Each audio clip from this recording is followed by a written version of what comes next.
Music के लिए इतनी बड़ी छवि हुई लता दीदी हमारे बीच नहीं रही, क्या कुछ कहना चाहेंगे? आप लोगों ने श्रद्धांजलि कार्यक्रम रखा, क्या कुछ कहना चाहेंगे सर? आज का दिन ये सही में एक काला दिन बोल सकते हैं। लता दीदी जो हमारे देश की शान है, देश की नहीं पूरे विश्व की शान है। पूरे संगीत की कोई भाषा नहीं होती है, इसलिए मैं बोलता हूँ ये विश्व की शान है। चाहे वो हिंदी समझने वाला हो या ना हो, चाहे वो मराठी समझने वाला हो या ना हो, पर म्यूज़िक की कोई भाषा नहीं होती। पूरे विश्व में लता दीदी के चाहने वाले लोग थे है, और आज लता दीदी हम में नहीं है। ये तो पहले 2 मिनट में तो ऐसा लगा कि शायद ये भी न्यूज़ जो हो ये सच ना हो, क्योंकि हाल ही में 2-3 महीने में 1-2 बार उनके बारे में ऐसी अफवाहें आती रही। तो पहले तो ऐसा लगा कि शायद ये अफवाह ही हो, लेकिन जब ये पता चला कि ये अफवाह नहीं ये सच है, दिल थम गया, आँख से आंसू निकल गए। हम लता दीदी को सुनते हुए बचपन से बड़े हो गए। सबसे पहला गाना जो अभी तक हमारे कानों में गूंजता है, ए मेरे वतन के लोगों, जरा सुन लो, याद करो उनको। आज भी वो गाने सुनते ही शरीर पे रोंगटे खड़े हो जाते हैं, आँख से आंसू निकल आते हैं। हर आदमी अपनी तरफ से समाज के लिए कुछ ना कुछ देता है, पर लता दीदी ने जो दिया वो शब्दों में बयान नहीं कर सकते हैं, क्योंकि music is the biggest healer of any sorrow. दुख को भुलाने का सबसे अच्छा जरिया है म्यूज़िक, संगीत। और लता दीदी की आवाज़ सुनते ही किसी को लगता है अपने माँ की आवाज़ है, किसी को लगता है अपने बहन की आवाज़ है, किसी को अपने प्रेमिका की आवाज़ है, तो किसी को लगता है कि ये मेरी कोई अद्भुत शक्ति है जो मुझे सहला रही है, और आदमी का मन बहल जाता है। तो ऐसी लता दीदी, मैं तो कहूँगा इनको भगवान ने भेजी हुई जमीन पे एक विशेष व्यक्ति थी। उनके जाने से जो इतना बड़ा गैप पोकली निर्माण हो गई है वो कभी भर नहीं सकती है। पर मैं ये भी कहना चाहता हूँ, लता दीदी हर इंसान के दिल में रहेगी, हम उन्हें कभी नहीं भूल सकते हैं। लता दीदी आप अमर हो, आप हमें छोड़ के नहीं जा सकते। हमारा ये सपना सुबोध साहू चैरिटेबल ट्रस्ट है। हम इसके माध्यम से बहुत सारे समाज के लिए, जो समाज चाहता है, जिसकी ज़रूरत है, उस ऐसे प्रोग्राम अरेंज करते हैं। दिवाली पे छोटे बच्चे जो बीमार होते हैं उनके लिए हमने प्रोग्राम किया ताकि उनका मन बहल जाए। दिवाली के दिन बच्चे बीमार हैं, उनमें उसका तो कसूर नहीं है। वैसे ही इसलिए आज ये लता दीदी ने हमको जो दिया, समाज को इतना दिया, उनको श्रद्धांजलि देने का ये म्यूजिकल कार्यक्रम हमने किया। ये हमारा परम कर्तव्य है। लता दीदी हमारी माँ है। हम हमारी माँ को आखिरी निरोप दे रहे हैं।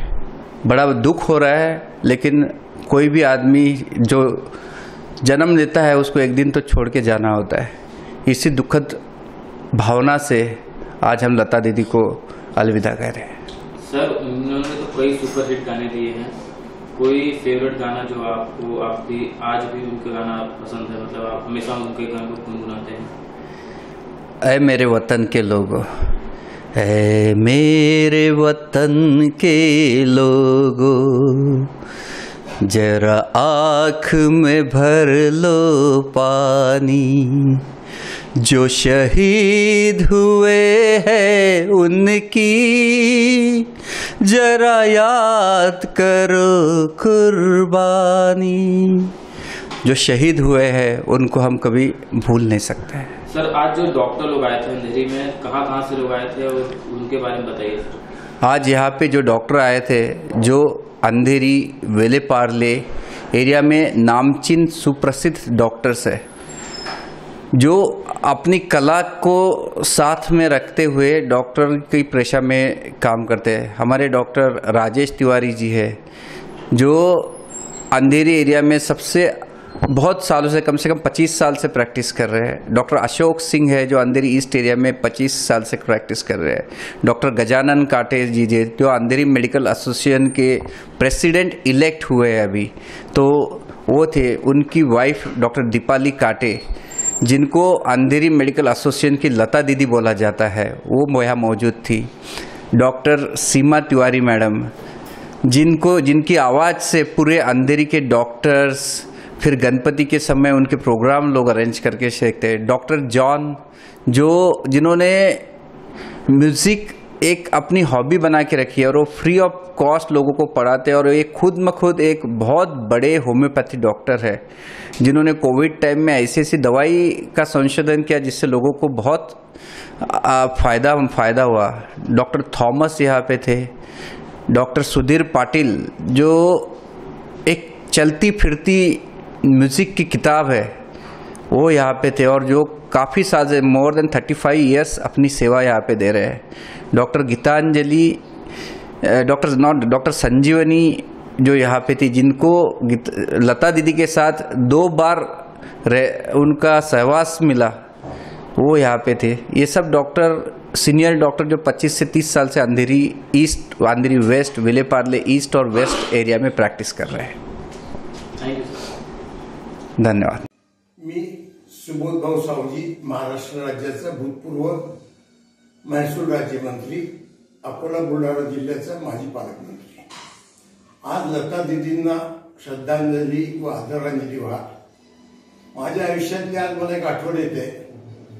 अरुण देवेकरजी ज्यावेळेला राज्याचे सांस्कृतिक व क्रीडा राज्यमंत्री होते, यांच्या सारंग सरकारी निवासस्थानी लता दीदी, अरुण दिवेकर, काही अधिकारी यांची बैठक होती।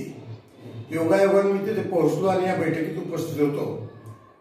त्यावेळेला मोबाईल नव्हते, फोटोग्राफीचा इतका शौक नव्हता, म्हणून तो क्षण टिपला नाही गेला। परंतु तो क्षण माझ्यासाठी ऐतिहासिक क्षण होता। जगामध्ये, देशामध्ये ज्या काही मोठमोठ्या वास्तू आहेत, ज्यात ताजमहल आहे, लाल किल्ला आहे, कुतुब मीनार आहे, त्याचप्रमाणे जब तक चांद सूरज रहेगा तब तक लता दीदी का आवाज रहेगा।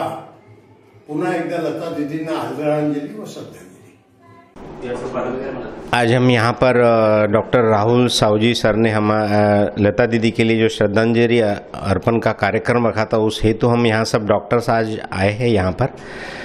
तो मैं दो शब्द लता दीदी के लिए यही कहना चाहता हूँ कि लता दीदी हमारे बीच में आज नहीं रही, लेकिन वो हमारे बीच में सालों साल तक हमारे दिल में बसी रहेंगी, ये मेरा कहना है। और एक शब्द मैं कहना चाहता हूँ उनके लिए कि जब तक सूरज चांद रहेगा लता दीदी आपका नाम रहेगा। लता दीदी ने जो म्यूज़िक इंडस्ट्री को जो दिया है वो कोई भी नहीं दे सकता, वो मोस्टली कोई भी उनकी कमी पूरी नहीं करेगा मोस्टली, ऐसा मेरा कहना है।